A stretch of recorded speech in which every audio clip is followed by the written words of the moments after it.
Buenas noches, una tarde noche para todas las personas que como siempre nos acompañan de manera disciplinada y constante en la continua tarea de la Fundación Excelencia, Liderazgo y Transformación de trabajar de manera sistemática y continuada en la búsqueda de coadyuvar en la estructuración de pensamiento estratégico sobre visiones estadistas o en pensamiento estadista sobre visiones estratégicas.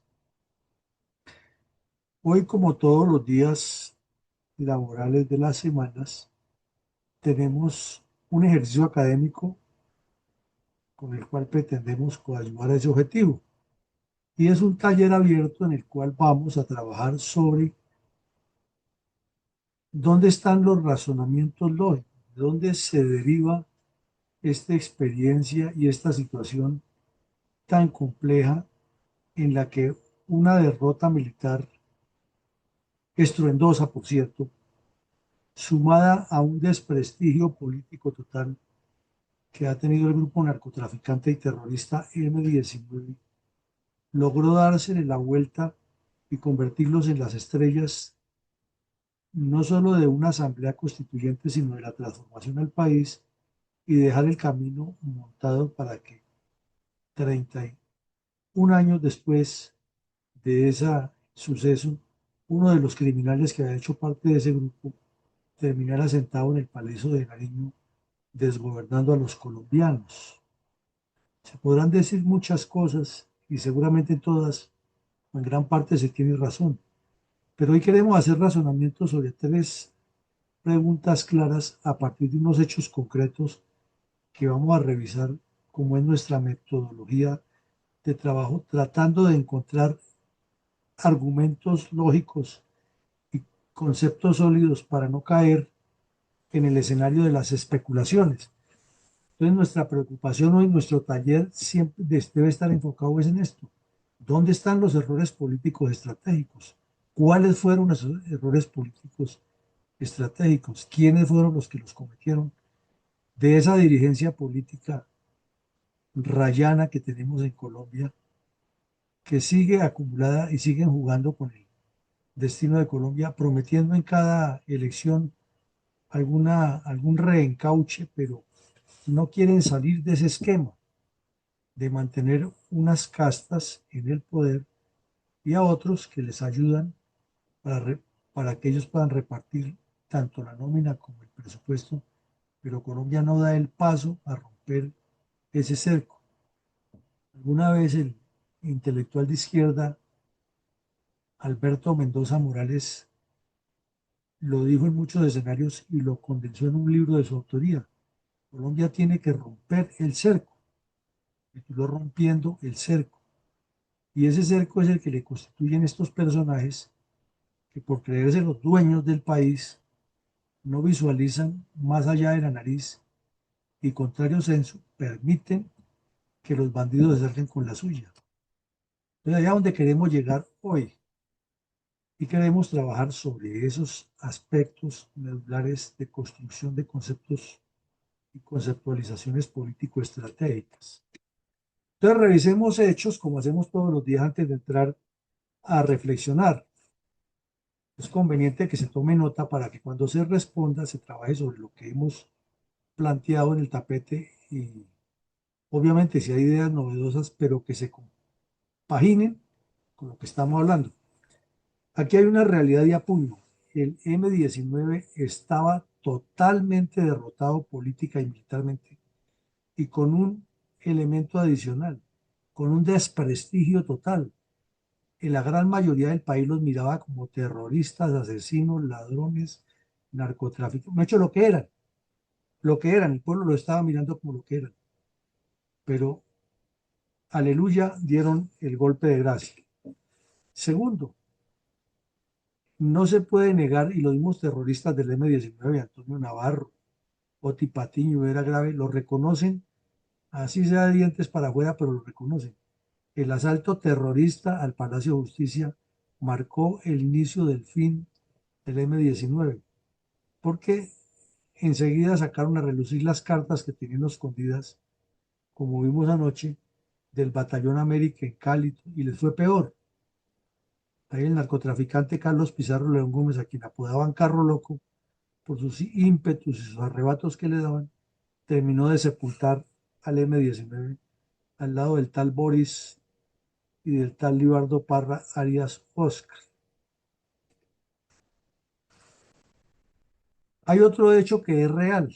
Cuando estaba más derrotado el M-19, cuando ya andaba era pidiendo por allá refugio en los campamentos de Casaverde con las FARC, que no se querían al principio, pero luego dieron el giro a buscar compaginarse, el señor Vigilio Barco y el señor César Gaviria, al final del gobierno de Barco y el mismo, le extendieron completamente un salvavidas. Y el que operó ese salvavidas fue un sujeto que no lo conocía nadie, politiquero, ahí de tercer nivel, pero que tenía amiguis en el Partido Liberal, Rafael Pardo Rueda. Y no solo terminó de altísimo comisionado de paz, de ser el cerebro de convertir al M-19 en un grupo político sin medir las consecuencias del daño que eso le significó al país a largo plazo, y luego el primer ministro de Defensa Civil, porque según el descompuesto señor Gaviria, las fuerzas militares y la Policía Nacional necesitaban era un gerente que trabajara en tres puntos, insistía mucho, en la representación política de las fuerzas militares para que los generales no intervinieran en política, en la transformación de las fuerzas militares y la policía. No sabemos qué transformación la hizo Perú. Y en una persona que pudiera negociar con los grupos terroristas para que reinara la paz y las fuerzas militares se dedicaran a la soberanía nacional y la Policía Nacional a la seguridad ciudadana. Son los cuentos con que Gaviria nos puso ese sujeto de ministro de Defensa, y los resultados se ven 35 años después. Obviamente, malos resultados. Otra realidad es que después del fracaso en el Palacio de Justicia, donde Pablo Escobar le había invertido bastante dinero, no solo los 2, 3, 5 millones de dólares que dice que les dio, no que era que los apoyaba muchísimo, vio que ese grupo no le servía, poco a poco les fue restando el apoyo, y eso fue fundamental para que el M-19 se quedara ya sin todas las fichas que tenía, porque ya había muerto eh, Bateman, porque ya no estaba en el gobierno en Panamá Torrijos, porque en Centroamérica la guerra de los contras contra Daniel Ortega ya no le permitía los mismos apoyos que tenía, y porque la cortina de hierro y la Unión Soviética ya no le estaban enviando los mismos apoyos a los narcotraficantes hermanos Castro en Cuba. Entonces las cosas ya iban a otro precio, y el M-19 además padecía golpe tras golpe.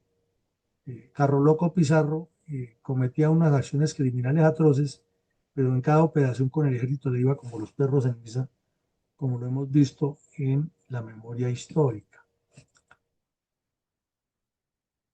El M-19 creían que ellos eran el epicentro del universo, con esa arrogancia que tiene Petro y todas las estupideces que dice, como las que fue a decir hoy por allá en la reunión esa del COP30, que, que Trump esté equivocado y que él va a ir nuevamente a Estados Unidos, y que el, el show ese que pensaba hacer en Santa Marta Internacional se lo bloqueó Trump porque Trump no quiere el progreso, y un montón de estupideces que dice el señor Petro. Las decían todos los cabecillas del M-19 que se creían los dueños del país. Ellos tenían el ego por las nubes, creían que eran superiores a todo, y por eso se atrevieron a asaltar el Palacio de Justicia. Entonces, aquí ya disminuidos, doblegados, sin apoyo de Pablo Escobar, con el desprestigio que se han ganado en el Palacio de Justicia, no les quedó otro camino que irse a la sombra de Casa Verde. Ya no tenían más camino. Y en Casa Verde se integraron a lo que llamaba la Coordinadora Guerrillera Simón Bolívar, que fue un nuevo grupo que se formó luego de que ha existido la Coordinadora Nacional Guerrillera. Esa estuvo hasta el 85, pero con la salida en falso del M-19 con el Palacio de Justicia, esa coordinadora se deshizo y quedó en vilo una reconstrucción de coordinadora guerrillera hasta que apareció la Simón Bolívar, Pero ya el M-19 no llegó pisando duro ahí, ya no era el grupo criminal que ponía reglas de juego, sino era una manada de bandidos que necesitaban alguna guía igual que le estaba pasando al EPL. Y Tiro Fijo era el que manejaba la maraca y el Partido Comunista y Pardo Leal. Todos los comunistas eran los que estaban manejando la maraca y el M-19 pasó a segundo plano. ¿Qué ocurrió entonces? Que el único grupo que medio le había copiado al M-19 fuera de las zonas de influencia de las FARC era el EPL. Pero el EPL, como ya lo hemos estudiado largamente en muchos episodios, venía sufriendo escisiones y escisiones internas, ya llevaban 14. Se han formado el EPL PLA, otros se han pasado para el ELN, otros para la FARC, otros volvían, otros habían formado la corriente Renovación Socialista. Era un grupo criminal que venía en Bahrein. Y además en el Urabá los estaban matando ya las FARC y la UP. Entonces esos del EPL decidieron rendirse y entregarse ante el Estado y ya las FARC, corrijo, al M-19 no le quedó otro camino que hacer lo mismo que estaba haciendo el EPL y fue entregarse. Hasta ahí vemos los hechos reales como pasaron, que son verificables y que los hemos estudiado largamente en memoria histórica. Pero entonces, ¿qué pasó? Es la pregunta que nos sube. Ante una realidad como esa, con un grupo criminal doblegado, desprestigiado, sin ningún peso político, ¿cómo revive como el ave fénix? Solamente, solo sí y solo sí, porque la podredumbre de la politiquería tradicional les abrió la brecha o el boquete o el escenario que necesitaban. ¿Y en qué consistió esa politiquería?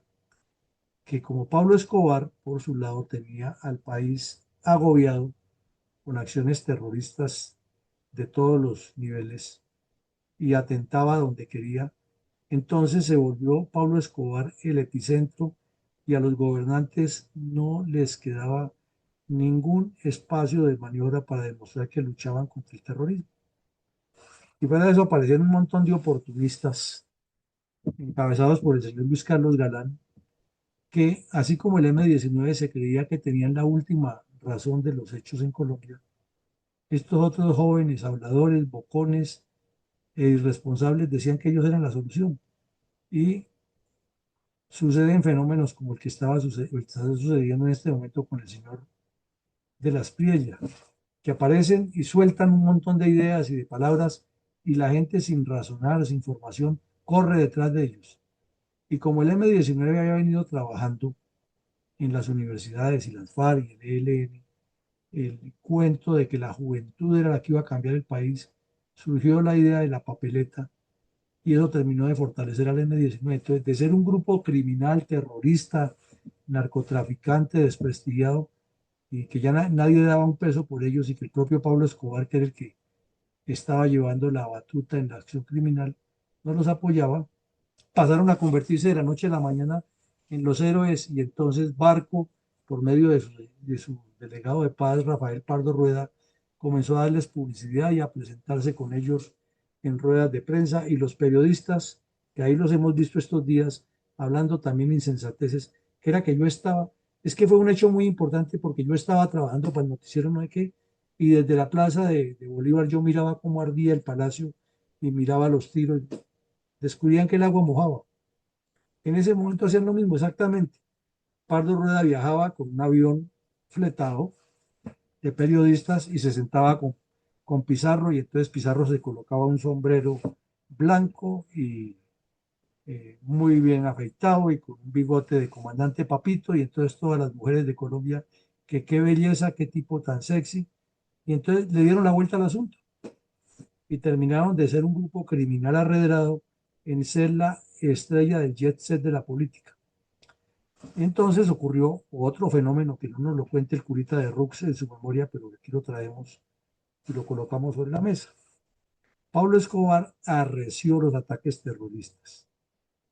Y cuando ya Jacobo Arenas, que estaba en el final de su nefasta existencia, se dio cuenta que el M-19 le estaba robando toda la publicidad que se estaban dando con la coordinadora guerrillera, a la cual había hecho parte el M-19, y de la cual la terrorista Vera Gravia aparecía cada rato en fotos con Jacobo Arenas y con Tiro Vivo en Casaverde y el cura Pérez. Y las fotos todavía están en internet.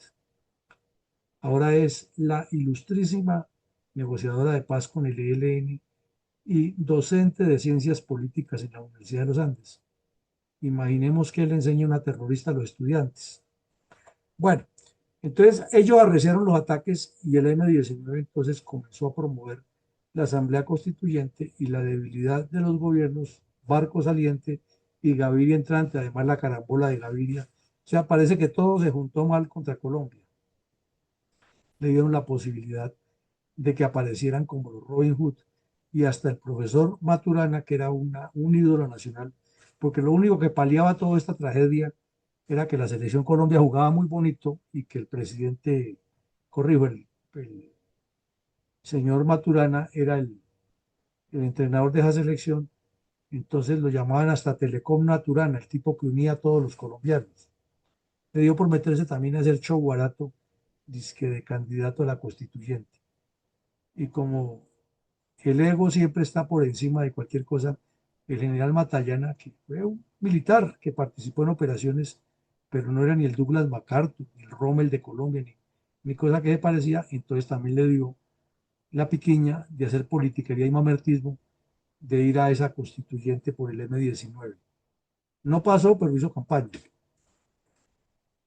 Y aquí viene el remate final de corrida de estos hechos. El M-19, después de haber pasado por ese trasiego que acabamos de ver, aprovechó exactamente eso, porque como esos bandidos sí estudian estrategia política, y de una vez entró a negociar y uno se pregunta, ¿pero qué negociaba el M-19 si estaba completamente arredrado? No, pero los politiqueros necesitaban la publicidad y entonces cometieron el error de volverlo famoso y terminó haciendo un poco de negociaciones impositivas sin entregar nada porque era que tampoco tenía mucho que entregar.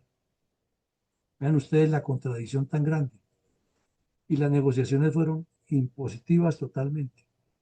Si revisamos los acuerdos del M-19 con el del gobierno Barco, con el de Gaviria, no encontramos nada favorable a Colombia, sino mucha literatura, bla, bla, bla, de democracia participativa, de no sé qué nacional, de la participación de las clases menos favorecidas, o sea, puro lenguaje comunistoide, pero concreto que el M-19 haya dicho, entregamos las rutas del narcotráfico, entregamos esto, lo otro, los planes que se tenían, como nada de eso entregaron y nadie les preguntó. Y como ya vino la constituyente, pues todo fue impositivo. Entonces los hechos son los hechos. Y estoy seguro que quienes estamos en esta aula y vivimos directamente esa época tan difícil, sabemos que así fue y no fue de otra manera. Bueno, entonces ahora sí vamos a lo que venimos, que es lo bueno del asunto. Mi coronel Bernardo Fuentes. Ahí está la primera pregunta. Adelante con ella y ya saben, 2 minuticos, no discurso y enfocada exactamente en lo que dice la pregunta. Bueno, muy buenas noches para todos los integrantes de la sala. Un saludo muy especial para los que nos encontramos allí en el Facebook. También un saludo muy especial. ¿Cómo explicaría usted ante un auditorio de liderazgo de su partido político la transición del M-19 de grupo narcoterrorista, derrotado o ganador político con asamblea constituyente? ¿Y por qué? Para sus 2 minutos y le damos la bienvenida y por favor adelante para mi coronel Carvajal. Bienvenido, mi coronel. Gracias. Cedo el turno, por favor. Lo llamo de último, ¿sí? ¿Está bien, mi coronel?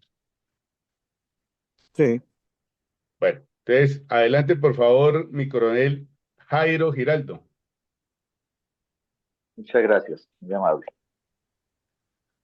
Como sabemos, ese proceso realizado con el M-19 tuvo un final en 1990 con la desmovilización en varias zonas del país. con la entrega de armas y de la pistola de Pizarro. A mí me tocó estar en ese proceso en una zona del Cesar que fue Aguachica, Cesar. Allí se entregaron.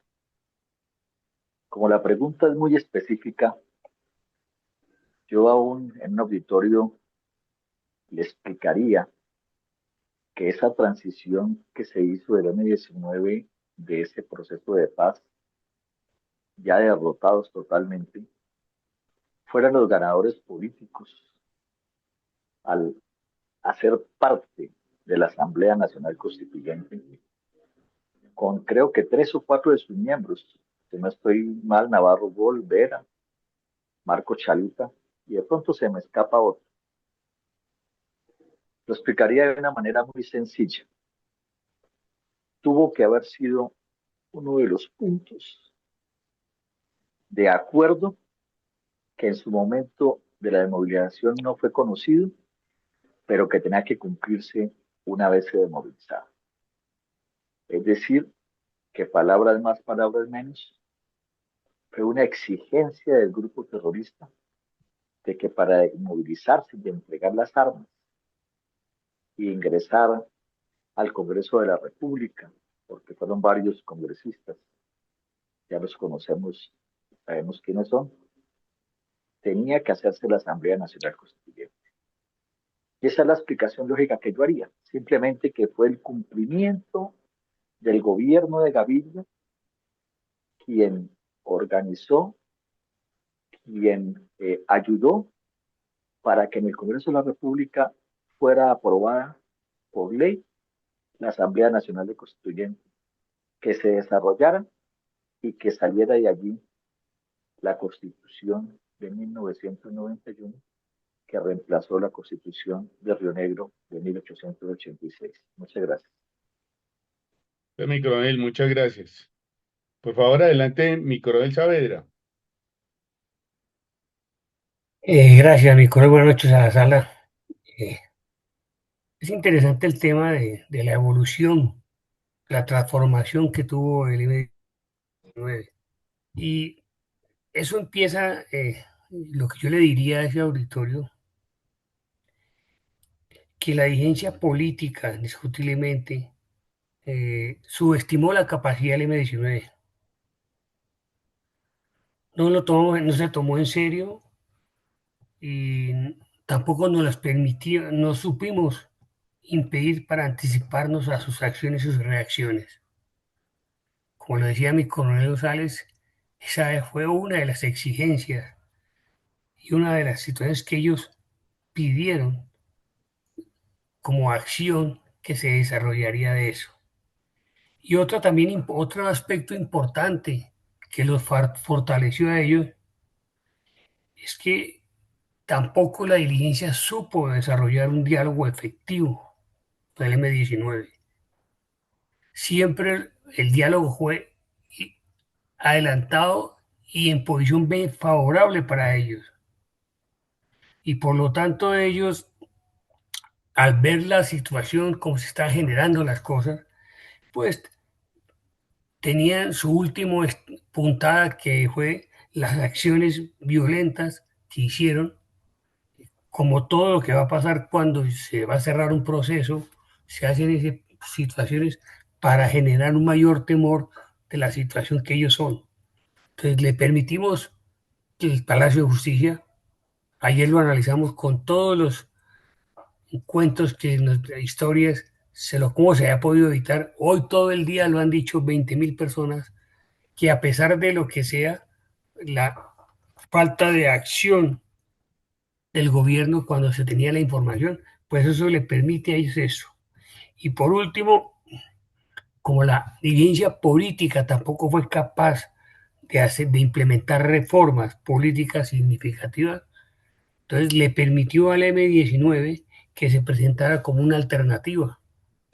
Y por eso los fans y todo lo que se movió en ese proceso final de la entrega, y no digo sometimiento, sino amnistía, perdón y olvido, indulto para el M-19, lo hizo presentar como una alternativa y nosotros lo vimos como alternativa de un partido político también.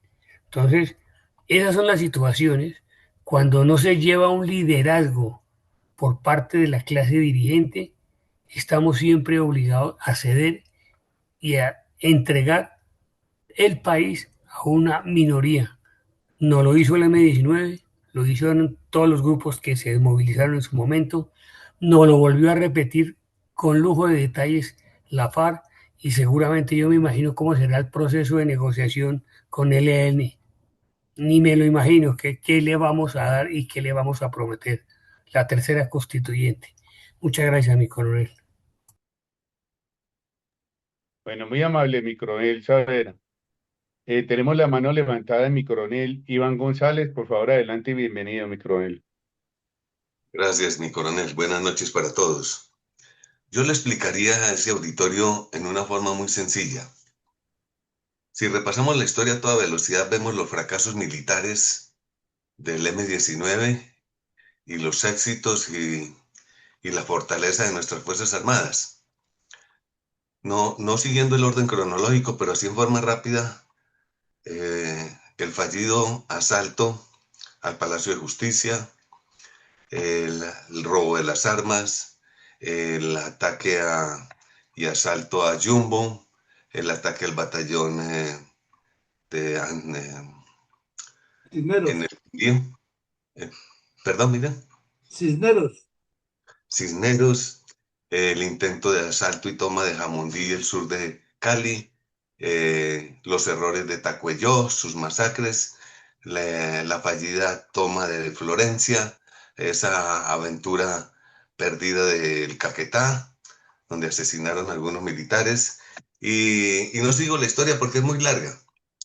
Entonces descubrieron que definitivamente a través de las armas les era imposible ante unas fuerzas armadas tan poderosas, patrióticas, decididas y defensoras de la democracia, ideologizadas en todo lo que era nacionalismo y protección del pueblo colombiano. Entonces fueron cediendo para entrar por el punto más débil. ¿Y cuál es? Pues la pusilanimidad de Belisario Betancourt, la tontería de Barco, la debilidad y cobardía de Gaviria, etcétera, etcétera, y siga. Y dijeron, por aquí está la puerta, aquí está el punto débil para romper el cerco. Y se metieron por ahí, y claro, todos estos mandatarios que son ocasionales, porque no son profesionales, en cambio sí tenemos fuerzas armadas profesionales que son de 20 o 30 años de experiencia, en su profesión, en su desempeño, en su habilidad y su conocimiento y su estudio de cómo se hacen las cosas militares de las armas. Lógico que tampoco sin olvidar que también se estudia cómo son las cosas políticas y entonces de la barrera observamos lo que hacen los políticos tan inapropiadamente. Pero como estos son, como digo, temporales, ocasionales, de a 4 añitos, y fuera de eso muy olvidadizos y poco estudiosos de la historia, que es el fundamento de la profesión militar, pues se metieron por ahí y fueron cediendo hasta que la muralla cedió y se infiltraron en el Congreso, en el Ejecutivo, bueno, los cargos públicos, las gobernaciones, etcétera, etcétera, las universidades y apoyados con el ideologización de las universidades, inclusive hasta las universidades católicas y cristianas, eh, y corrompieron hasta la misma iglesia, porque de ella han salido hasta líderes guerrilleros, cabecillas guerrilleros. No ha sido simplemente cosita de clase, de salón de clase. Entonces se cayó la fortaleza y ahí los tenemos entonces en la Asamblea Nacional Constituyente, la séptima papeleta y actuando en todo, destruyendo la nación. Así de sencillo se explica y se entiende el por qué el M-19, derrotado militarmente, pudo tener éxitos políticamente. Muchas gracias, mi coronel. Muy amable, mi coronel González. Por favor, y le damos la bienvenida a mi coronel Ramiro Saldaña.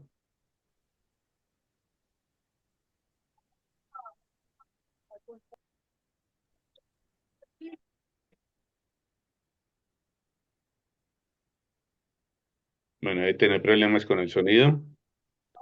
Adelante, adelante, por favor, señor Sargento Mayor Sanders Landazuri. ¿Cuánto? Bienvenido.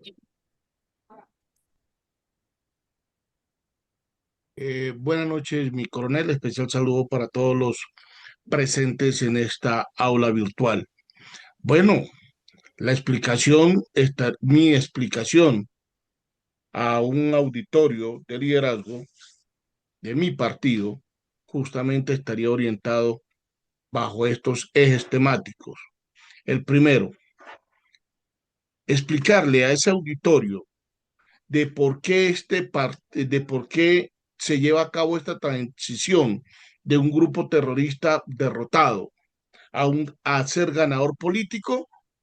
Creo que tenemos tres ejes principales. El primero, la mezquindad política. Cada uno llenaba para su canasto. La mezquindad política permite, en cierta forma, hasta entre los mismos partidos, no alinearse a los intereses nacionales. Creo que no hubo demarcado plenamente políticas nacionales de fortalecimiento y de protección del Estado y en términos generales de la nación. En ese orden de ideas, si no había una unificación de ideas políticas que pudieran prevenirse de toda esta dinámica que estaba un grupo derrotado, que estaba generando, pues lógico que no iba a haber ningún pensamiento que neutralizara esa acción. El segundo elemento estaría orientado a que no se visualizó esa gran cantidad de intelectuales transbordados ideológicamente y que también tenían sus intenciones y necesidades. Es decir, después de la Asamblea Nacional Constituyente, y hasta ahora estamos viendo tipos, personas, sujetos, individuos que están saliendo prácticamente, digámoslo en estos términos, están saliendo del closet, demostrando realmente ser afines a las ideologías de estos señores que estaban en armas. Personas que ni siquiera teníamos en el radar, personas muy prestantes, intelectuales muy reconocidos, académicos muy versados que tenían su afinidad. Eso no estaba en el radar. Y estas personas influyeron poderosamente en que este partido, o mejor, en que este grupo terrorista o narcoterrorista se posicionara en el plano político. Y el tercer elemento estaría hacia un factor también de naturaleza generacional. Siempre tendré en cuenta el factor de naturaleza generacional. Estábamos viviendo momentos de efervescencia y de nuevas concepciones en las generaciones y no había una orientación académica, sobria, seria, que permitiera demostrar y develar realmente al grupo terrorista de tal y cual como era. Entonces se veía algo innovador, algo de banderas, algo de camisetas, y eso es nocivo, es un ejemplo que tenemos en este momento, en esta coyuntura que estamos viviendo. Esos tres elementos serían muy visibles, mostrarlos en los auditorios para no repetir esas concepciones que permita a un grupo narcoterrorista, sea el que sea, en estado ya prácticamente de aniquilación, de exterminio, posicionarse en el plano político. Esa sería mi respuesta. Muchas gracias, mi coronel. Mi Sargento Mayor Sanders Landazuri, muchas gracias. Por favor, adelante, nuestra doctora Ethel, y bienvenida. Muchas gracias. Bien, yo evaluando toda la presentación de la situación, sin dudas, del modo aceptado y el no impedimento de que continuaran y fuesen un grupo político presentado, al entregar las armas, al deponer la actitud terrorista, entre comillas, fue una muy buena jugada estratégica. fue excelente. Pero ahí hubo un acuerdo. Por algo eso continuó y desde afuera no se ve qué pasó, porque nadie hizo nada. Y no, siempre que algo grande ocurre en grandes términos con cosas tan terribles, es porque hay un acuerdo atrás. Y seguramente, si las cosas se están viendo ahora tan espantosas como lo son, además de la historia ya vivida, eh, hubo un acuerdo. Y una vez que ingresan, después se vuelve a ver el resultado por donde entró y no pasó nada, por decirlo de algún modo. Eh, Son estrategias y no es ni el liderazgo que ganó de un lado o del otro, pero las condiciones se ven después en el funcionamiento del Estado y las causalidades que en prospección se vieron. Muchas gracias. Usted, doctora Ethel, muy amable por su respuesta. Le damos la palabra a mi coronel Carvajal. Adelante, mi coronel. Gracias, buenas noches. Bueno, señalaría tres aspectos, tres fallas, tres errores de la dirigencia política colombiana. Primero, falta de visión, ausencia de visión. Segundo, falta de preparación política, ausencia de preparación política. Y falta de estrategia, ausencia total de objetivos para manejar al país. Todo es sujeto de improvisación. Es lo que se puede apreciar y concluir. Muchas gracias. Usted, mi coronel, muy amable. Le damos la palabra a mi sargento mayor Osvaldo Ramírez. Adelante, por favor. Bienvenido. Gracias, mi coronel. Yo pienso que la transición del M-19 de grupo narcoterrorista derrotado a ganador político influyeron la cantidad de estrategias que ellos empezaron a armar. Entonces, ¿en qué me baso? Viendo que habían perdido militarmente con la cantidad de errores que cometieron, ellos entraron y dijeron, no, tenemos que reevaluar nuestras estrategias para realizar una que nos permita abandonar la lucha armada y participar en la política democrática.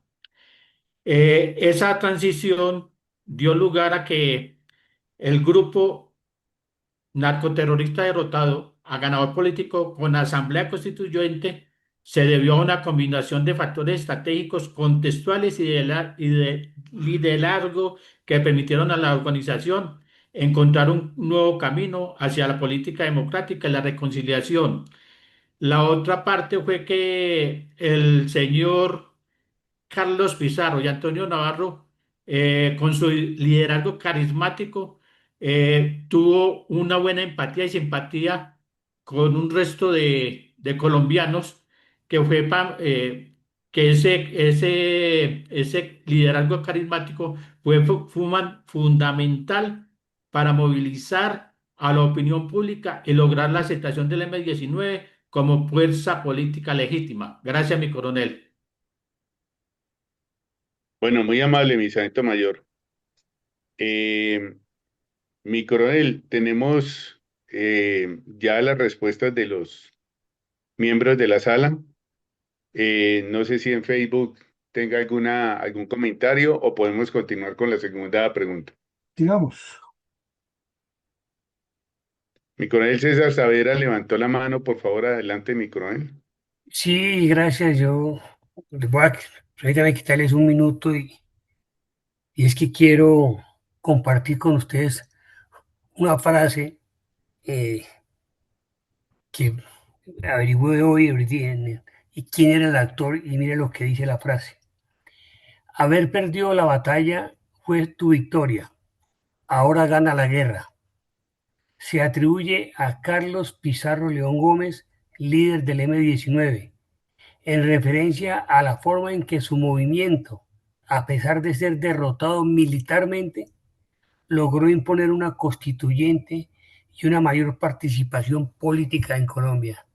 Yo creo que eso que él mismo acuñó, si la frase es como dicen que es de él, pues sencillamente identifica la transición que el M-19 hizo y cómo lo hizo, como decía mi sargento mayor anteriormente, con la estrategia y el carisma lograron imponer eso. Muchas gracias, mi coronel. Bueno, muy amable. Mi coronel Iván González tiene la mano adelantada, por favor. Adelante. Gracias, mi coronel. Para un corolario muy corto que resuma este punto.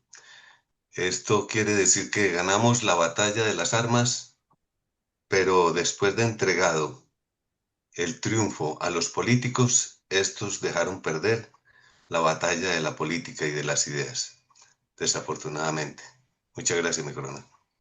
A usted, mi coronel, gracias. Bueno, sí, acá ya aparece un comentario de Henry Ramírez. Muy buenas noches para Henry Ramírez. Dice lo siguiente. Buenas noches para todos. Habrá que reconocer que el M-19 en su momento tuvo un gran acierto en su estrategia como generador de esperanza en la paz. Es decir, apeló a despertar emoción en los ciudadanos ganándose un espacio político. Fue tanto su estrategia de trabajar el consciente emocional que muchos ciudadanos reconocidos terminaron uniéndose a su proyecto político. Caso Maturana, el hermano del general Bonet, etcétera. Incluso llegué a escuchar a altos oficiales haciéndose reflexiones propositivas hacia el M-19. Esta esperanza emocional generalizada hizo que se perdiera el foco de las consecuencias futuras, el hecho de que un grupo narcoterrorista con ideología pro-marxista podría traerle al país en escenarios de poder. Es el aporte de Henry Ramírez en Facebook. Mi coronel, entonces seguimos con la segunda pregunta, por favor. Ahí está.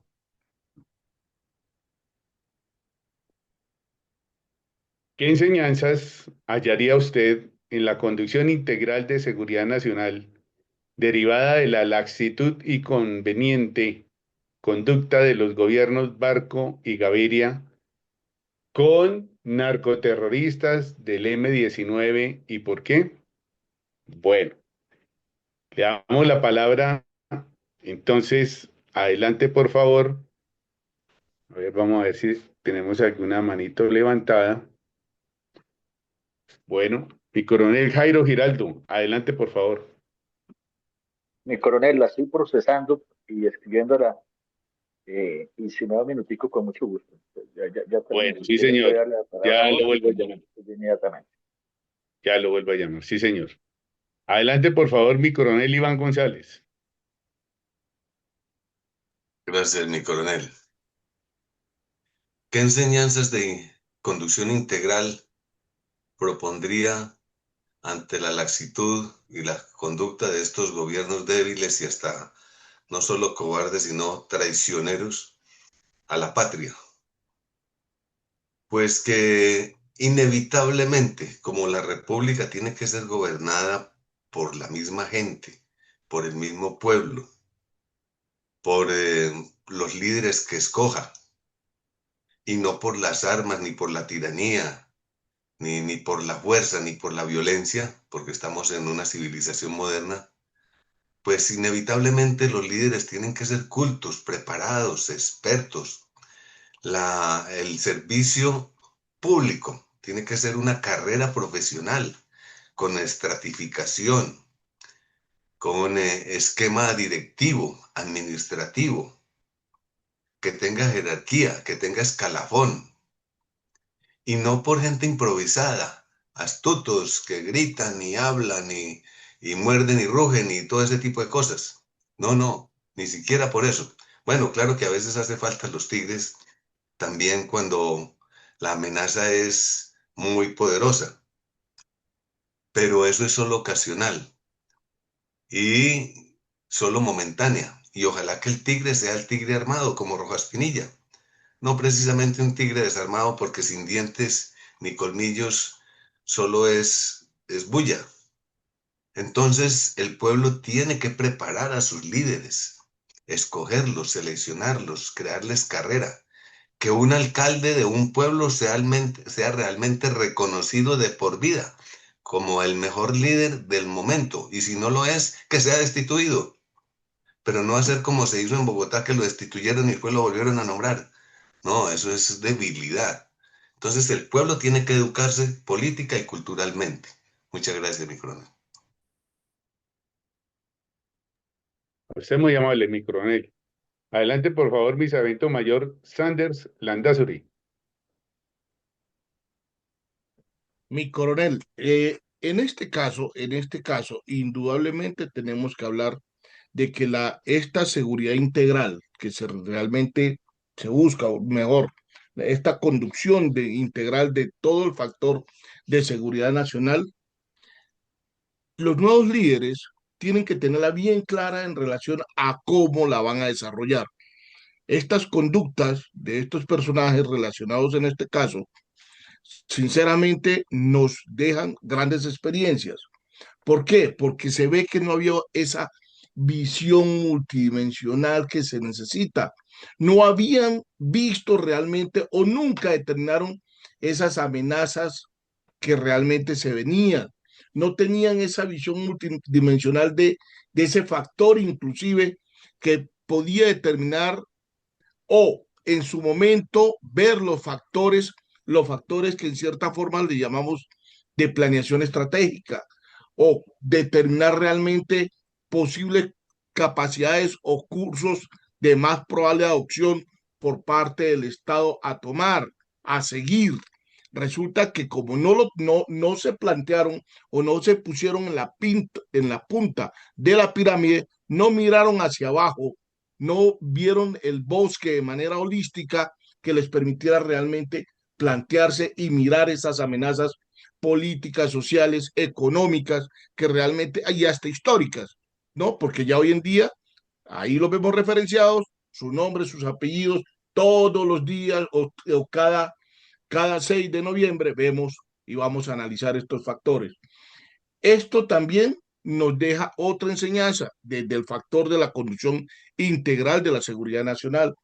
Justamente no hubo coordinación, no hubo unificación de esfuerzo, no hubo solidaridad entre partidos en cierta forma, que es difícil pedirles, pero sí se alían cuando crean alianzas en estos grandes momentos, en estos momentos de elecciones, pero nunca se vio que haya habido una alianza, por lo menos para cerrar filas y decir, espera un momentico, vamos a bregar, vamos a pelear por los intereses nacionales. No hubo esa coordinación y unificación de esfuerzos y también nunca determinaron que realmente deben de llevar a cabo efectos preventivos y proactivos desde el factor político.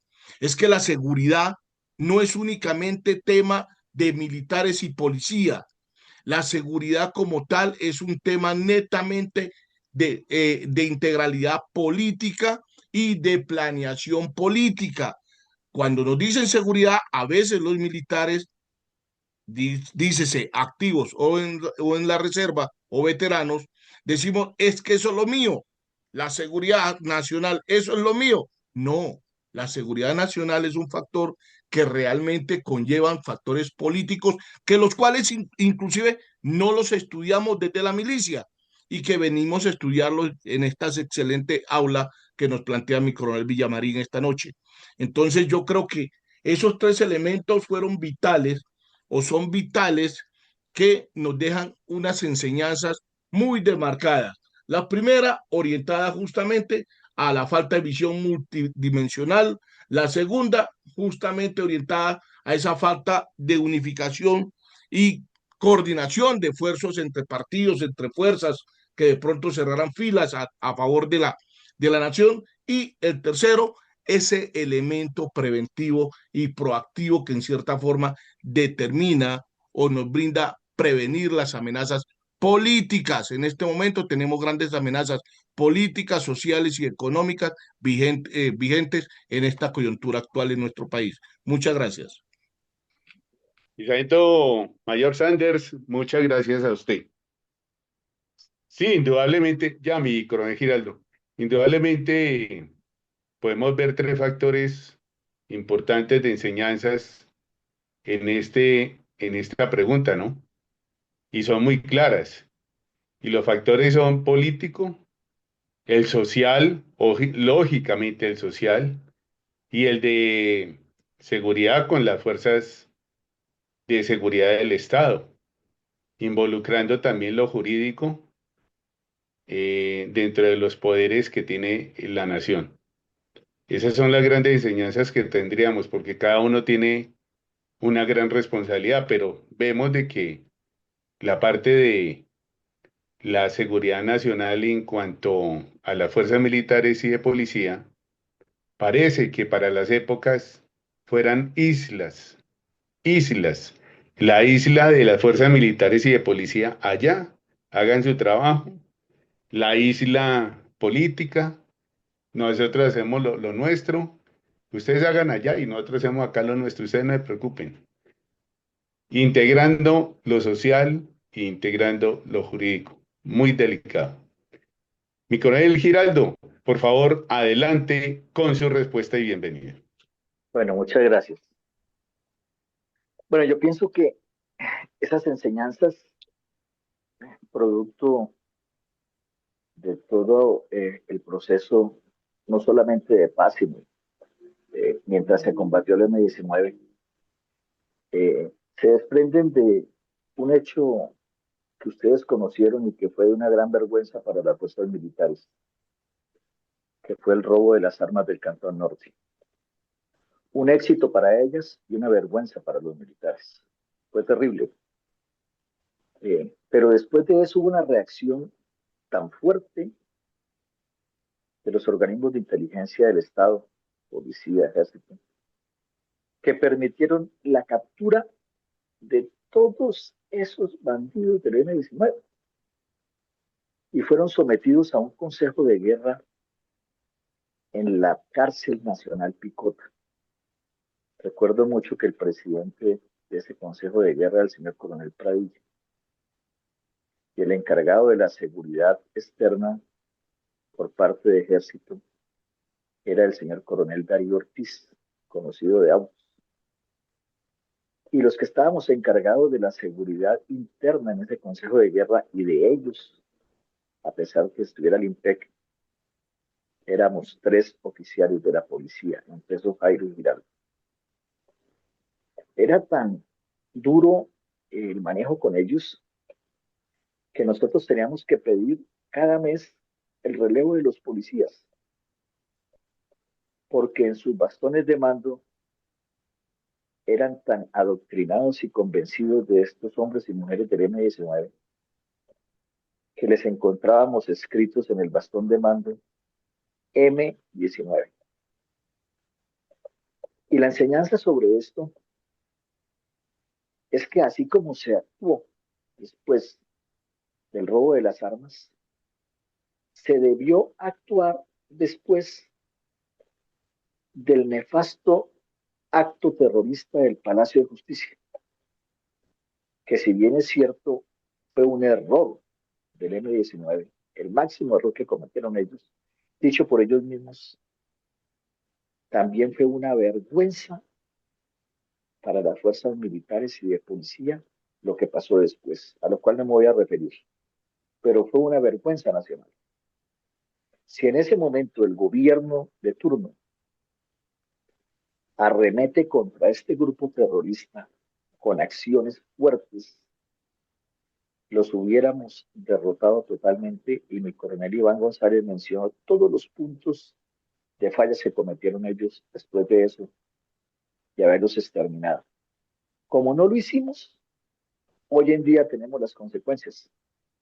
Hoy en día tenemos a un presidente guerrillero en el poder, con muchas opciones, ojo lo que voy a decir, con muchas opciones de permanecer otros 4 años en cuerpo ajeno, El cuerpo ajeno se llama Roy Barreras.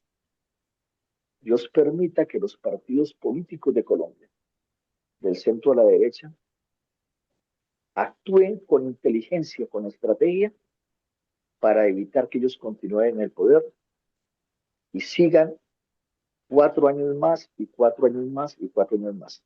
Ya llevan 8 de Santos, un interrupto de 4 con Iván Duque que no estuvieron y 4 de Petro.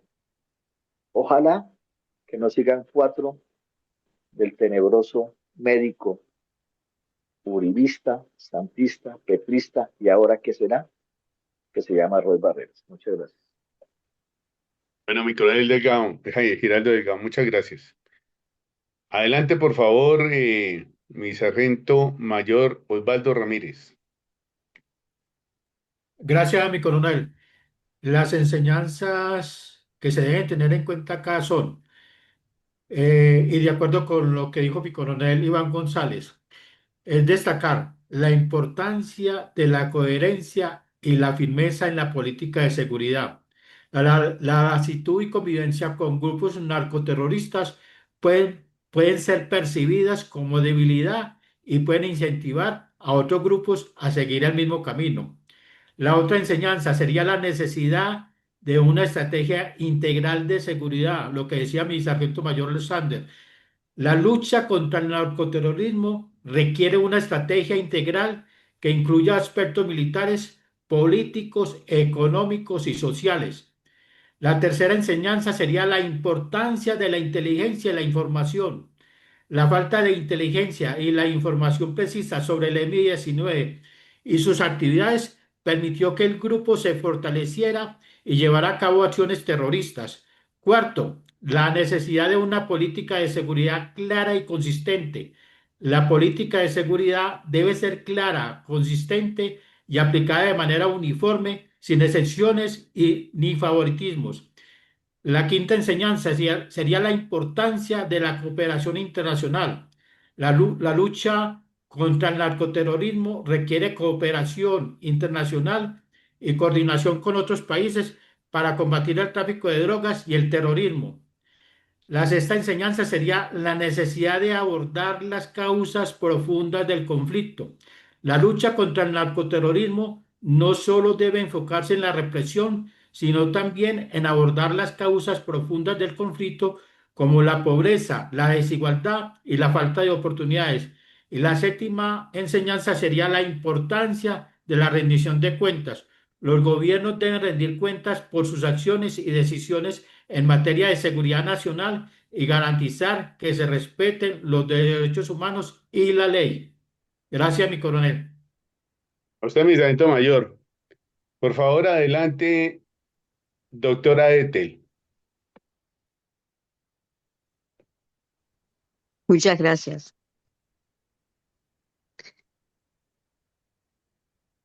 Como enseñanza,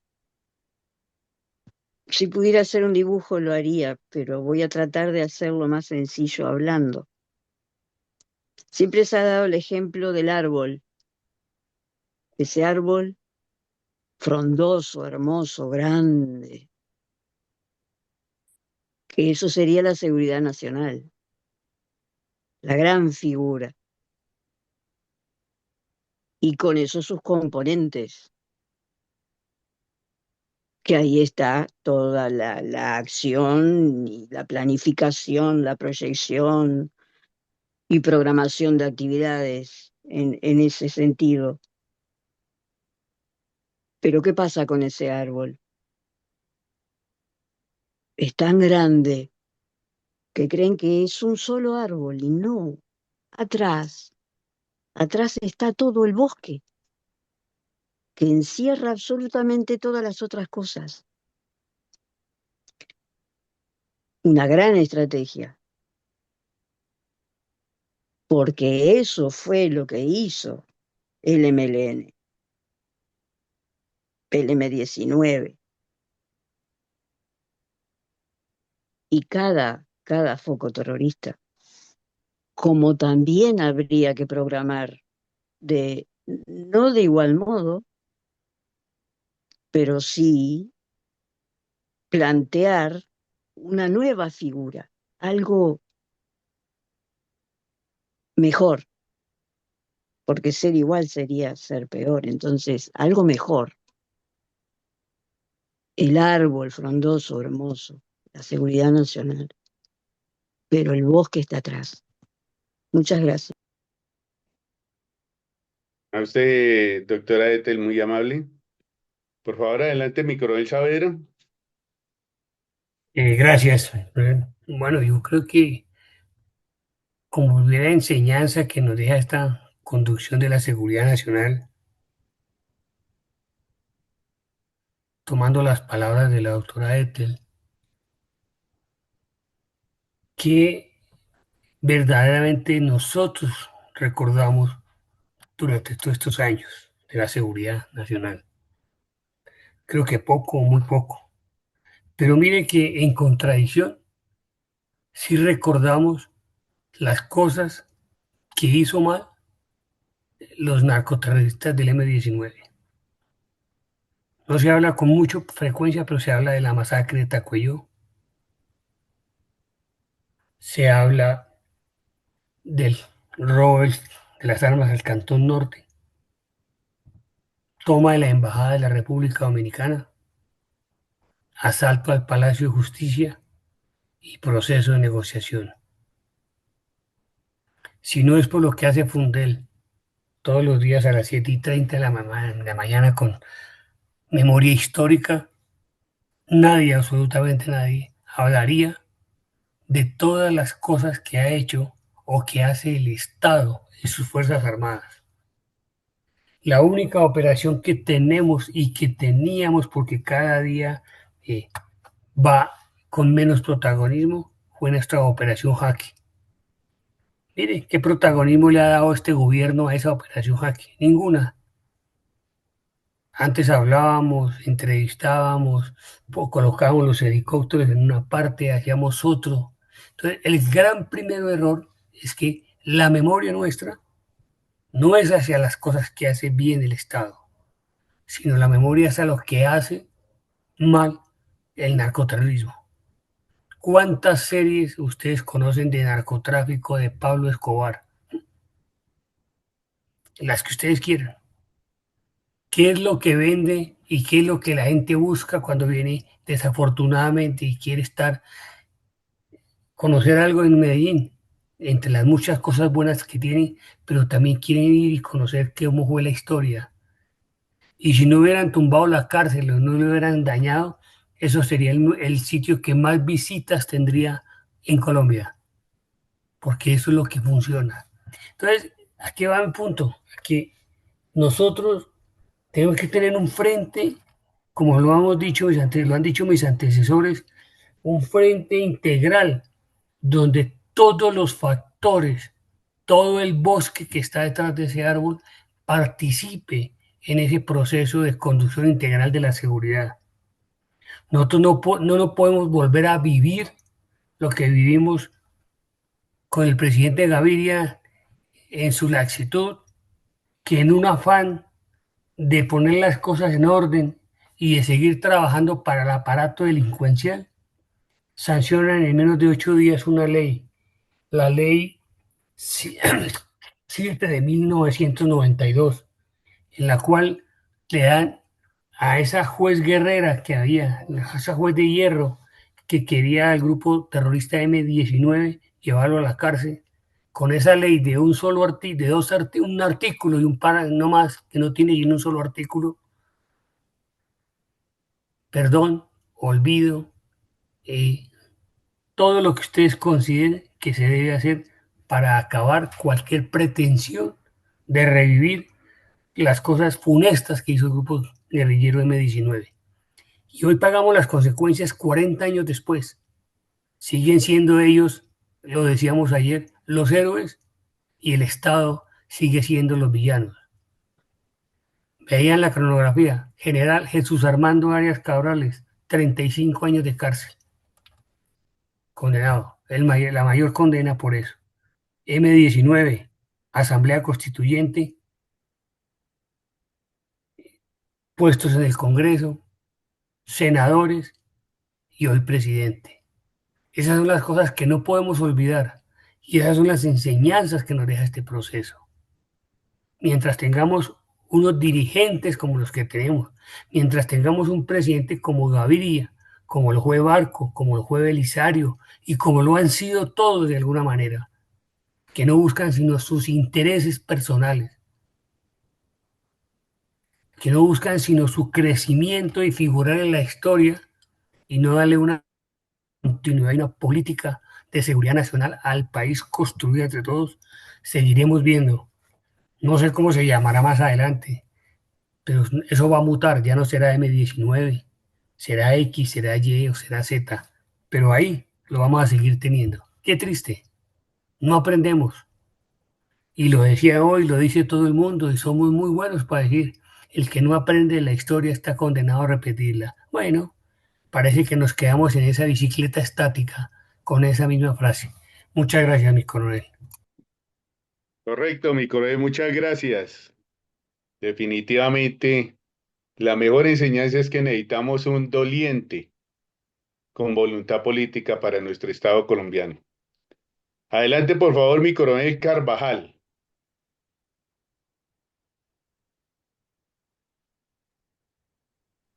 Gracias. Hallaría una enseñanza que la conducción integral de la seguridad nacional requiere de una estrategia nacional con objetivos, con planes, con programas, con metas y líneas de acción. Esa estrategia no la hubo en los gobiernos de Barco y Gaviria. Muchas gracias. Muy amable, mi coronel Carvajal. Mi coronel Ramiro Saldaña. Adelante, por favor. Buenas noches, mi coronel Fuente, mi coronel Villamarín, compañeros de este campus virtual de Fundel. Permítame abstenerme de responder a mi coronel porque voy en carretera y tuve más de media hora sin señal y cada rato se me va la señal. Muchas gracias. Feliz noche para todos. Gracias, mi coronel, muy amable.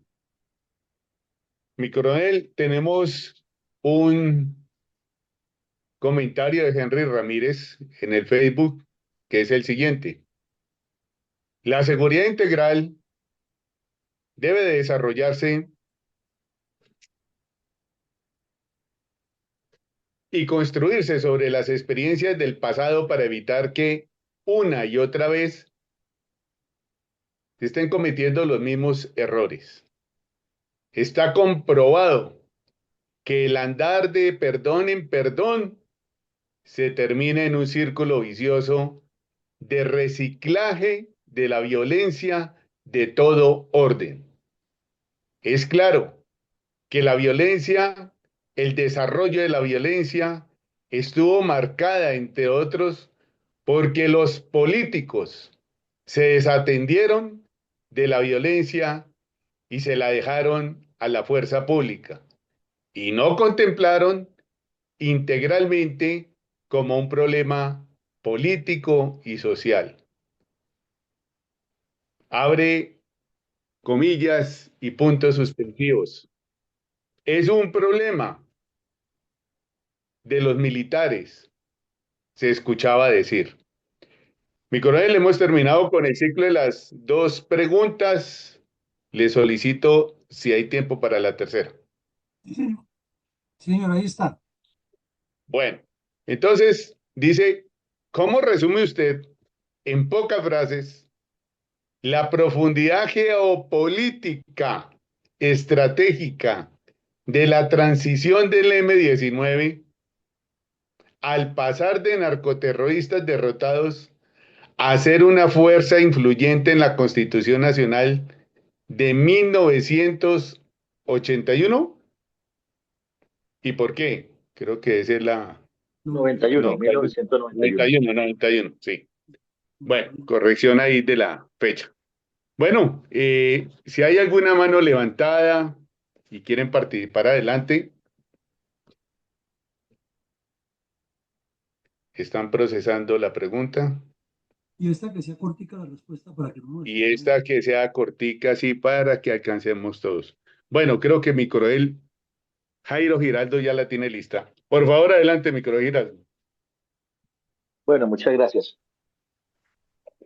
Yo creo que esa transición de ese grupo a ser fuerza influyente eh, eh, y posteriormente conformarse en un movimiento político, eh, creo que se fortaleció muchísimo, pero muchísimo, con la Asamblea Nacional Constituyente. Las personas del común, el ver a esos guerrilleros eh, en las diferentes reuniones que eran transmitidas muy seguido por televisión, en esa Asamblea Nacional Constituyente reformando la Constitución, los hicieron como muy visibles. Y lo que decía Luis Alberto, las mujeres botaban la baba por el padre de la senadora actual, Pizarro. Y eso dio lugar a que esta gente se nos creciera y cogieran esa fuerza no solamente en la Asamblea, sino posteriormente. Yo sé que tengo 2 minutos, pero tengo una anécdota que no es conocida en la historia de Colombia y quiero contarla porque, si me lo permiten, no sé si me acabe el tiempo, ustedes me dirán. Dale, dale. Adelante, micro. Lo Ustedes saben que escuchamos. de la cárcel Nacional Picota se fugaron 2 miembros del M-19, Iván Marino Ospina y el otro no me acuerdo el nombre, pero me parece que fue Álvaro Fallar, quien después fue comandante del M-19 eh, mucho tiempo. Y se fugaron de la cárcel Nacional Picota y ahí nosotros los policías prestamos 3 turnos de vigilancia durante las 24 horas, de 8 horas. A mí me tocó amanecer en la Picota y a las 7, 8 de la mañana, pues con sueño, me fui a dormir al casino de oficiales de la unidad a la cual pertenecía. Y como a las 11 o 12 de la mañana, estando durmiendo, me despertaron en mi pieza militares y civiles del B2 y sin decirme nada, eh, no me dejaron casi que ni colocar uniforme ni nada, sino una sudadera y me llevaron preso. Yo no sabía ni siquiera qué había pasado. Me llevaron para la Brigada 13. Menos mal que no me llevaron a las caballerizas porque hubiera sido terrible. Pero allá me tuvieron y detuvieron a mis otros dos compañeros porque supuestamente se habían volado uniformados y oficiales de la policía. ¿Y quiénes éramos los responsables? Pues los 3 oficiales de la policía que prestábamos servicio allá. Menos mal y nunca lo supe, porque en ese tiempo pues no había pues la seguridad que hay hoy en día de cámaras y cosas, pero en la investigación que estaba haciendo el B2, supieron que habían salido de uniforme azul y nosotros no tenemos uniformes azul, o sea que salieron uniformados y oficiales de la Fuerza Aérea. Ya con eso pues en la noche me llevaron nuevamente y asumí otra vez mi trabajo en esa unidad. Ya la investigación que hicieron y todo, no tengo conocimientos, si hubo oficiales de la Fuerza Aérea comprometidos, cómo entraban los uniformes, todo, jamás lo supe. Esa es la historia. Muchas gracias. Dios los bendiga. Bueno, mi coronel, muy amable por la historia, la experiencia vivida. Adelante, por favor, mi coronel Saavedra. Gracias, mi coronel. Yo creo que lo que yo veo en esto es que ellos supieron darle la lectura correcta a lo que nos ha tratado de enseñar mi coronel a lo largo de estos años en la fundación. ¿Qué es la geopolítica? ¿Cómo funciona? ¿Cómo se integra? ¿Y cómo se debe analizar para dar la lectura y los resultados que se quieren? El M-19 la hizo su situación, fueron luchadores, hicieron las cosas que ellos hicieron y su transición política la hicieron basado en ese conocimiento, en esa necesidad que tenía el país, como es lo que nos pasa con cada ciertos ciclos de tener cambios y escuchar, conocer cosas nuevas. El M-19 en su momento, como la historia lo dice, cuando Pizarro se lanza para la alcaldía de Bogotá, que sacó casi como 70, 80.000 votos, eso es un número enorme de votos en ese momento. Entonces, todo ese proceso que ellos lo supieron madurar, lo supieron manejar, fue lo que les permitió tomar el camino para lucir y sacar la bandera como los líderes de la nueva constituyente. Por eso, con esta pregunta, una vez más cobra fuerza la frase que les dije. Perdieron la batalla, ganaron la guerra. Nosotros, tristemente, pudimos haber ganado la batalla, pero perdimos la guerra, porque siempre estos movimientos políticos se impusieron, siempre estos movimientos guerrilleros se transformaron y lo que nosotros veíamos que era difícil por la lucha armada, porque no tenían la forma ni la capacidad, lo hicieron mutando a la geopolítica y convertirse en padres de la patria. Qué tristeza, pero esa es la forma como ellos lo han aprendido, les ha funcionado y les ha traído todos los éxitos. Eso no es nuevo, lo del M, lo de la FARC no es nuevo. Ellos lo vieron y lo aprendieron con el M-19, lo vieron y lo aprendieron con los procesos anteriores y por eso cada vez quieren un pedazo mejor de la torta. Y nosotros, como no dominamos la geopolítica, nuestros políticos no dominan ni la estrategia ni la geopolítica, sino sus intereses de partido, ceden ante todo y sencillamente salen los resultados como el que tenemos hoy. Un presidente que llevó a la destrucción a un presidente que ha hecho todo lo posible porque su legado que quisieron ellos desde que se sentaron en la constituyente se cumpla. Imagínense, la historia lo recordará por haber sido presidente, por tener presidentes, senadores, congresistas y haber sido un partido político que quiso transformar el país. Muchas gracias.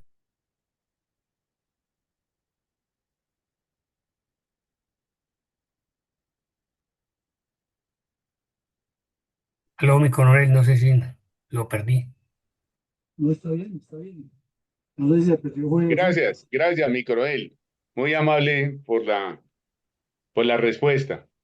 Tenía cerrado el micrófono, disculpen. Bueno, va la primera frase. Cambiaron la narrativa de derrotados a agentes de paz y reforma democrática. Se alinearon con el clamor ciudadano por una nueva constitución. Ahora vamos con la segunda. Bueno, adelante, por favor, mi sargento mayor Osvaldo Ramírez. Cedo el turno, mi coronel. Bueno, correcto. Adelante, por favor, doctora Ethel.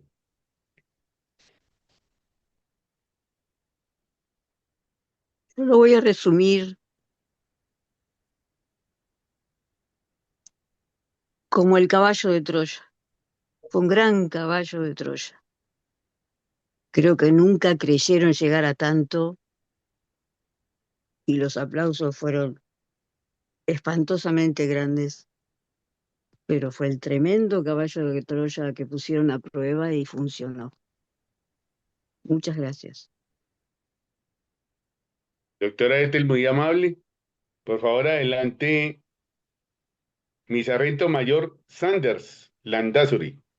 Gracias, mi coronel. Yo me quiero referir en relación a los factores de geopolítica social para tomar dos autores principales, Isla Cox y Alfred Mackinder, cuando nos dice justamente o nos explican justamente que cuando hablemos de profundidad geopolítica y estratégica, vamos orientados justamente a cómo esos elementos influyen, operan y aseguran que los intereses vitales de alguien, llámese nación, Estado, persona, individuo, institución, organización, realmente se cumplan, se busquen y en términos generales no se pierda el eje. Yo creo que aquí en este caso el M-19 no perdió el eje de lo que estaba buscando. Cumplieron su plan estratégico y más allá de su plan estratégico han tenido grandes dividendos que no estaban de pronto, no lo tenían pronosticado. En ese orden de ideas, quiero decir que realmente aquí hay un gran ejemplo de no pérdida de los intereses geopolítico y estratégico que se tome de manera organizacional, de manera institucional, de manera de nación o Estado. ¿Por qué? Porque realmente han influido, han operado y han asegurado el cumplimiento de sus intereses vitales. Muchas gracias, mi coronel. Buen resto de noche para todos. Muy amable, mi sargento mayor Sanders. Por favor, adelante, mi coronel Iván González.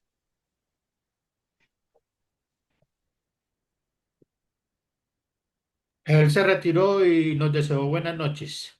Ok, sí, pero está ahí. Bueno, no sé. Adelante entonces, mi coronel Carvajal.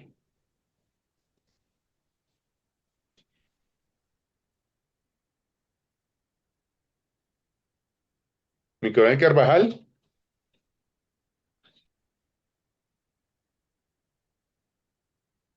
Bueno, tenemos dos comentarios en el Facebook.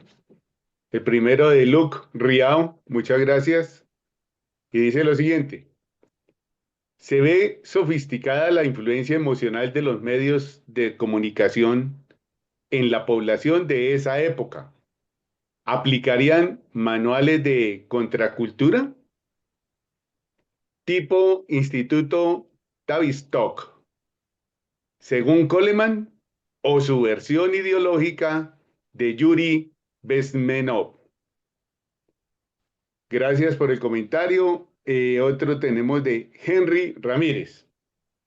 Dice lo siguiente: el discurso de esperanza en la paz, la transformación, la modernización del Estado en favor de los más vulnerables fue un factor que determinó la fuerza del M-19 en la constituyente.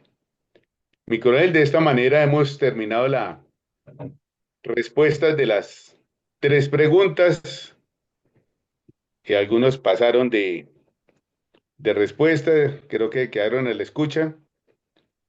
Le agradecemos mucho a todos su participación como todas las noches y le damos la palabra a mi coronel Luis Alberto Villamarín Pulido, presidente de la Fundación, para sus comentarios y su bendición final. Adelante, mi coronel Villamarín, y muchas gracias. Y bueno, muchas gracias a usted, mi coronel Fuentes, por la moderación y por la forma como condujo el taller, y a todos los participantes por sus aportes, su seriedad, su profundidad analítica y su mejor deseo de acertar desde cada percepción personal frente a este tema que nos hemos propuesto hoy en el taller, y es mirar cuáles fueron los errores político-estratégicos de la dirigencia política para que, derrotado el M-19, terminara imponiendo una asamblea constituyente. Siempre que hay una competencia y hay un ganador, también hay un perdedor. Y si hay un perdedor, pues se analiza que obviamente el ganador tuvo algunas condiciones que lo hicieron más hábil para obtener el triunfo, y generalmente muy derivadas de las debilidades del adversario. Decía también el maestro Sun Tzu, hace ya casi 3000 años, que en la guerra no se derrota al enemigo, se le derrota la estrategia. Varias veces se mencionó por algunos de ustedes el tema de la estrategia. Y se nota a leguas que el Estado colombiano estaba, como lo ha estado siempre, en negociaciones de paz con los bandidos sin estrategia y al no tener estrategia, pues por extensión carece de objetivos, no tiene políticas, no tiene metas, no tiene líneas de acción, no tiene fases para desarrollar nada, ni tiene ni siquiera claridad de parte de los que van a negociar allá, porque solo hay un interés personal que es del mandatario de turno, pasar a la historia como el que hizo la paz. Y también se explicó por parte de ustedes que aprovecharon muy hábilmente estos bandidos esa debilidad. Entonces hicimos 3 preguntas, no las vamos a reconstruir hoy porque todas las respuestas fueron muy enriquecedoras y muy complementarias, sino que vamos directamente a 4 reflexiones que nos quedan de aquí, de lo que todo lo que ustedes dijeron, lo que interactuamos hoy, porque hay algo preocupante. Y la primera es que el M-19 derrotado se salió con la suya. Petro, desprestigiado hasta los tuétanos como alcalde de Bogotá, le dio la vuelta a la torta y llegó a la presidencia. No lo podemos negar. Y ahora está carcomido por la ineptitud, la corrupción, la descomposición moral, pero muy hábilmente explota, y ustedes lo han visto, que ya lleva como 2 semanas seguidas todos los días con el cuento que él es la víctima de Trump y que Trump está equivocado y que él no es narcotraficante y que va a pedir firmas en el mundo y que ya contrató abogados y que es Trump el que no quiere que en el medio ambiente haya progresos para la humanidad. Está buscando que el presidente Trump le conteste para convertirse en el héroe de Latinoamérica y del mundo. Y ya lo dice públicamente, él es el presidente, el único presidente en el mundo que puede ir a cantar la tabla a Estados Unidos. Entonces, como la canción de don Pedro Vargas, ¿qué de raro tiene que en medio de todo eso lo repita el mismo ejemplo del M-19 derrotado y le dio un cambio a la política y pasó a ser el que hizo la constituyente? Y cuando estuvo en la alcaldía de Bogotá salió completamente desprestigiado por ladrón, por mentiroso, todo lo que le endilgaban, y dio el bote y terminó de presidente, ya, no, ya ni siquiera conocido en Bogotá, sino en todo el país. Entonces, aquí podría volver a utilizar la misma estratagema porque conoce a la dirigencia política y sabe de los egos que hay en todos los partidos existentes, sin excepción, y puede, ya con el poder que tiene de la presidencia y el narcotráfico que lo apoya, financiar ilícitamente alguna movida chueca que nos podría meter un gol. Recordemos también que la Asamblea Constituyente la hizo el M-19 y dijo que han descubierto la piedra filosofal del destino de Colombia.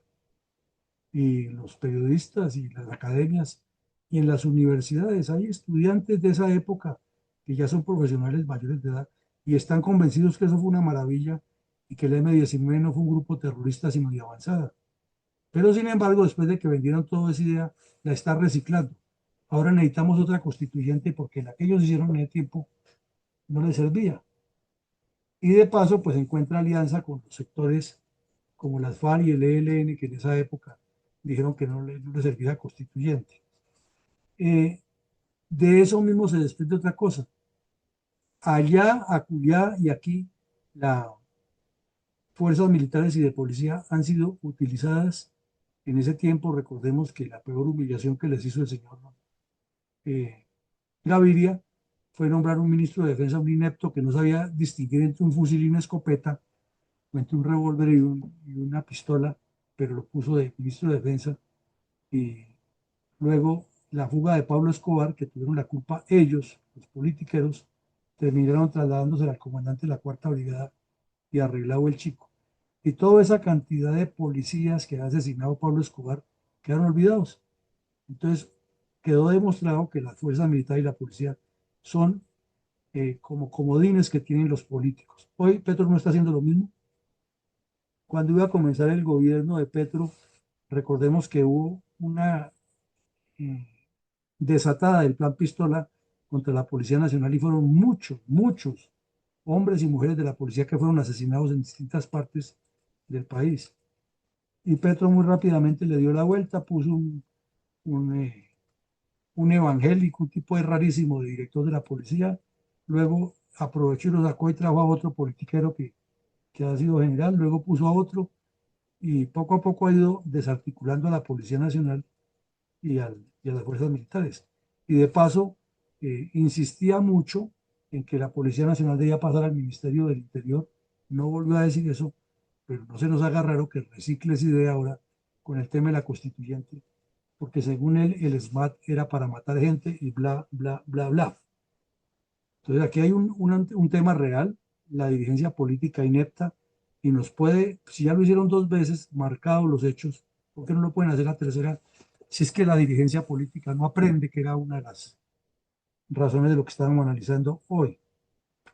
Se dijo por parte de ustedes que lo puede hacer en cuerpo ajeno. Sí, pero como dice don Pedro Vargas, ¿y qué de raro tiene que este sujeto siga haciendo todo lo que hace y convoque a la violencia a las calles y se tire las elecciones y entonces toca hacer una constituyente porque si no se toman el Congreso y quién sabe qué más cosas tengan previstas?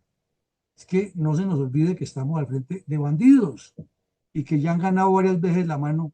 ¿Por qué no podría ser esta la otra, sabiendo que de la contraparte siempre está de por medio la politiquería y la transacción por conveniencias?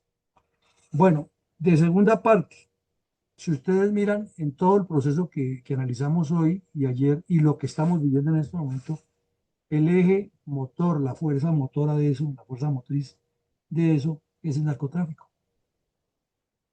Sigue presente ahí. Y en ese tiempo era con Pablo Escobar y su violencia y el cartel de Cali y los 4 o 5 grupos guerrilleros que había todos metidos en el narcotráfico, hasta los tuétanos y los políticos regionales también y los nacionales también. Y el narcotráfico era fuerte, pero había que combatirlo. Y terminaban los policías y los soldados muertos por defender a unos sinvergüenzas que estaban metidos en eso.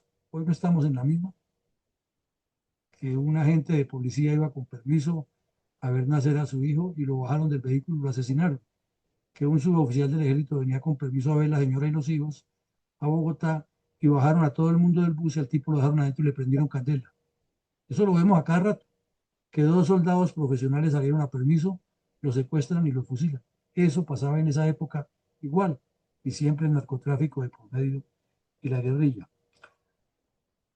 La tercera reflexión que nos queda esta noche, que de una u otra manera ustedes la dijeron, y volvemos a invocar al maestro Sun Tzu. Si conoces a tu enemigo y te conoces a ti mismo, tendrás ganadas todas las batallas. Si te conoces a ti y conoces a tu enemigo, y no conoces a tu enemigo, tendrás ganada el 50% de las batallas. Pero si no te conoces a ti mismo y no conoces a tu enemigo, tendrás perdidas todas las batallas. ¿Cuál de las tres le aplicaríamos a los señores políticos que a lo largo de la historia solamente han pensado en sus intereses y no en el destino de Colombia ni en los proyectos?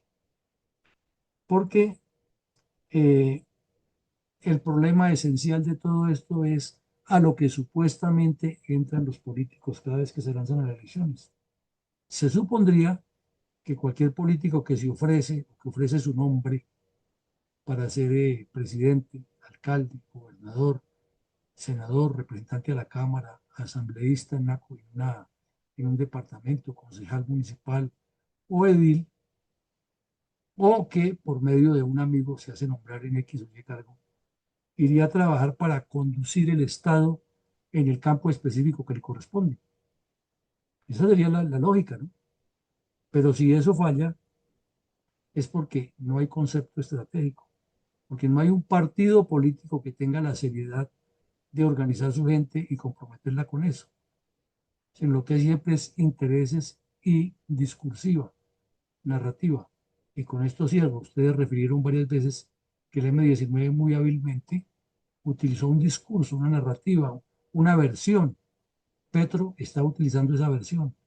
A todos nos parece descabellado, pero igual nos parecía descabellado cuando el procurador lo destituyó y se fue para Estados Unidos sin permiso de nadie, ya se apareció siendo víctima y en menos de una semana la Corte Interamericana ordenó reposicionarlo en el cargo. Con toda esta pelea que tiene con Estados Unidos, está buscando convertirse en el héroe de la OEA, darle fuerza a la OEA, llegar a la ONU a hacer payasadas y nos puede salir con la que él piensa, porque es que nosotros vemos las cosas de la manera que es, pero en el exterior no la ven como es. Entonces, para reflexionar, para ver que si seguimos con tanto candidato Salvador, ciento y pico que todavía quedan en la presidencia, y con tantos partidos sin ningún proyecto, este bandido se puede salir con la suya de una u otra manera, en cuerpo presente o en cuerpo ajeno o en coordinación o con una acción terrorista violenta o dejando que el otro suba y luego promoviendo otra violencia que ya tuvo la experiencia y la acumuló para tumbar al gobierno nuevo en ejercicio como intentó hacerlo con Duque. Pero que se va a quedar quieto, imposible. Bueno, entonces mañana tendremos la última actividad de esta semana, también de análisis. Vamos a tomar otro tema interesante, pero quisimos que ayer y hoy, con ocasión del aniversario del Palacio de Justicia, examináramos esos dos temas, reflexionáramos y tengamos puntos de vista para poder debatir con altura y no caer en el apasionamiento o en la falta de argumentos. Una feliz noche para todos y que Dios nos bendiga y nos ilumine siempre. Buenas noches, mi